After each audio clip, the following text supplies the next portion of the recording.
Ng tanghali mga kapares, ngayon po ay araw ng Saturday o Sabado. Yan, magluluto po tayo ng kakaiba.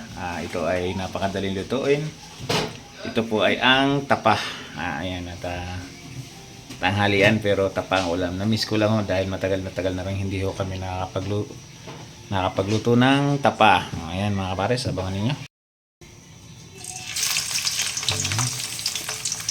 Masarap na ulam tapos may pinakbit. Pakita ko rin po sa yung pinakbit. Hinang lang natin yung apoy para natin lang masakit. Makati lang ito. Ayan. Masarap ulam sa pananghalian. Medyo parang uulam pa. Ayan, masarap-sarap yung pang ulam apoy para hindi siya manilamsik. At ayan. Ayan ito. Hirap pala mag-prito ng tapa. Tapos ikaw yung nagka-camera. Ayan mga kapares sila.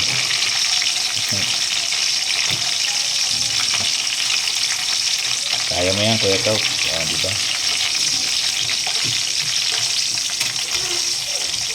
Enjoy cooking Kuya Top. Ayan. And then tingnan naman natin kung luto na yung ating pang chow pan.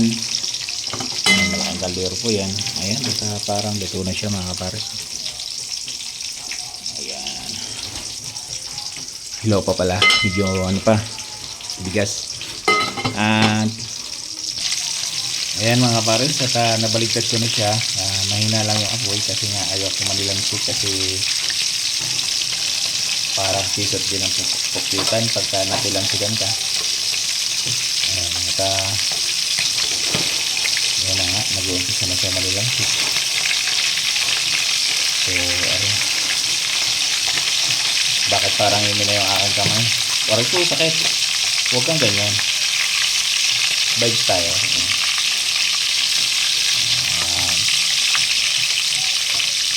Diba?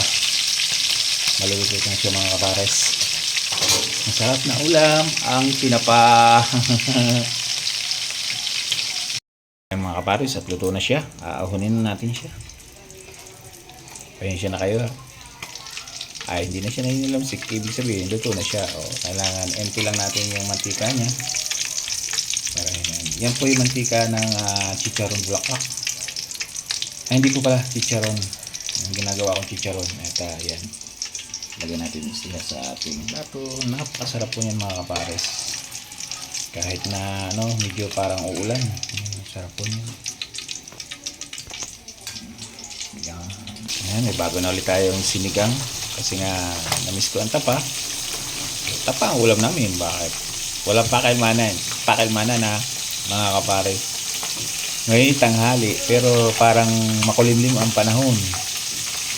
So, masarap talagang ulam to. Nung panahon nasa palaisdaan kami mga kapares. Aba, masarap na ulam tapa, tuyo, ayan mga kapares. Yung mga ulam namin doon. Tapos, kahit wala kami sa usawa na suka, basta may kape kami, kapeng bigas, kainaman, napakasarap. Aba, ilabay lang namin na yung labay namin sa kanin na bahaw. Aba, yan, ang sarap bagang ulam, tapos tapao. Tawid bagang gutom sa pananghalian. Noong mga panahon nung unang panahon talaga, kahit anong ulamin ng mga kabataan ay pwede. Pero ngayon po, masisila na mga kabataan. Isa na rin ang mga anak ko doon. Nako, hindi mo basta-basta mo pag-uulam ng mga ganyan. Ewan ko ba kung bakit.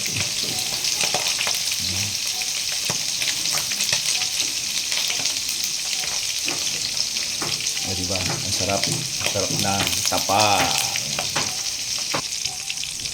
Ayan o. Lapit alit maluto siya mga kapares. Ang tapa, masarap po yan mga kapares. Namiss ko lang. Ayan, bihira kami mag-uulam ng ganito. Kalimitan yung dilis na may kamatis. Masarap. Ayan mga kapares, luto na aking tapa. Ayan, sarap na ulam yan. Yummy. maglaway kayo. Mga kapares, yan ang kaulam ng aming dito, tinapa. Ayan, pakpit. O diba masarap pananghalian. Pakbit para ka lang nasa bukid mga kapares, di ba? Ganun lang, simple lang. Di ba? May pantawid gutom na kami sa pananghalian namin, di ba? Masarap yan mga kapares, akala nyo ganyan lang, pakbit Tagalog. Alam mo bakit? Eh wala naman siya ng mga talagang pang pakbit Ilocano eh. Oh, yan. Yung mga pang Ilocano pinakbit.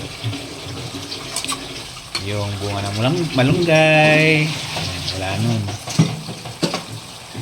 Saka yung pakbit Ilocano, pakbit Ilokbit naman tawag dun, yung may kamuting bagin. Yung kamuti, kung tawagin. Yung masarap dun. Saka bunga ng malunggay. Ito wala. At saka yun ay bagoong isda ang nilalagay. Ito bagoong alamang. Yung pag lumaki ay hipon.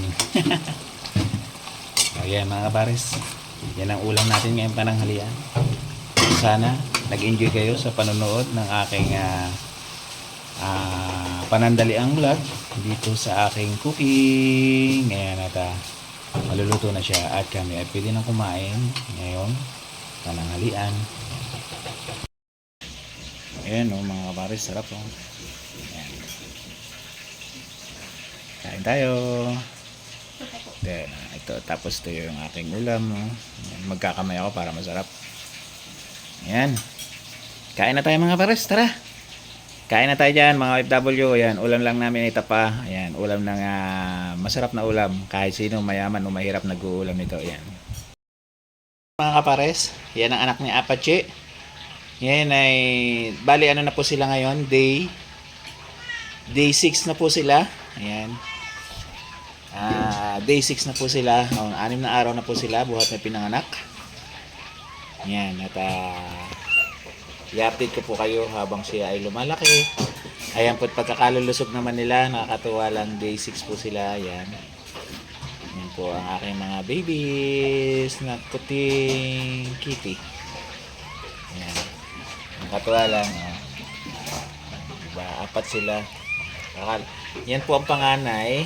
Ito po yung panganay. Tapos ito po yung pangalawa. Tapos ito po yung pangatlo. At ito po yung kahulihan. Yung pangatlo siyang kalakihan. Ayan, malaki yung pangatlo. Ayan po, malaki bulas po. Mga kapares, nakatuwa lang ho. Alagang cat food na yan. Yung mga yan. Ayan na. Nangingiyaw na yung ina. Si Apache. Ayan mga kapares, update ko lang po kayo sa anak ni Apache. Maraming salamat po.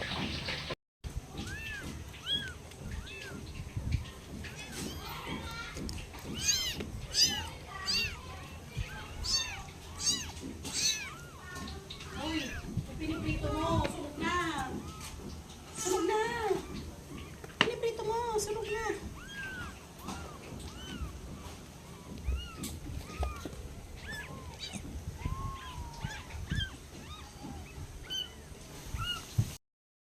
Pares, nakain pa po kayo ng isdang ganyan, galunggong na maliliit. Tawagin dito yun ay salinyasi. Yan po, salinyasi. Maliliit lang po na parang, galunggong po yan. Ayan, masarap po yan. Prito lang namin, tapos may gulay mga kapares. Ayan, masarap niyan. Ang dami na kain mga kapares. Puno agad doon sa dulo yan. Ang dami na kain.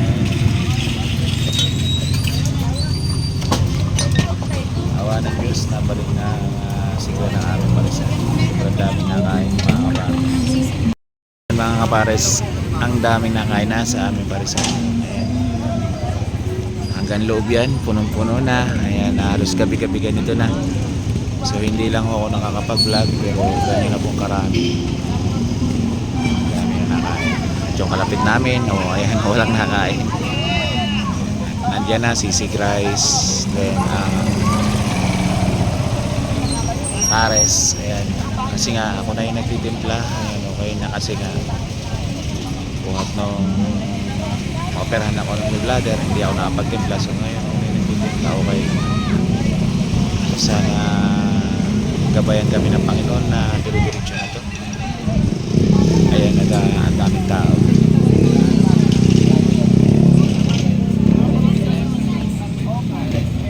Shout out po sa lahat ng Tayabasin.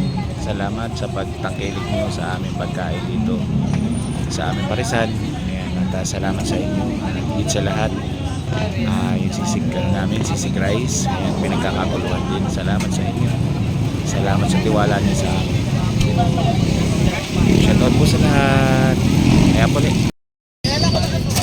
Gabi, mga pares. Dito pa rin kami sa parisan. Thank you sa pagpuntal mo dito sa amin. Pakita ko sa Yan, mga suki ko yan, magaganda.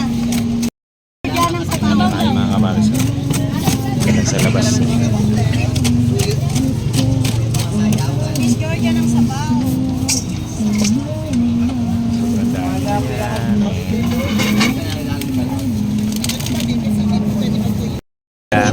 Dami tao. May nakapila pa mga kapares. So, ganyan po. Masarap ang aking luto. Sabi nila, Tayabasin kumakain dito. Hindi lang naman Tayabasin. Mga taga-ibang bayan. Kasi, tapos Pagbilao, Lokban. Ganyan po marami. Nakakain.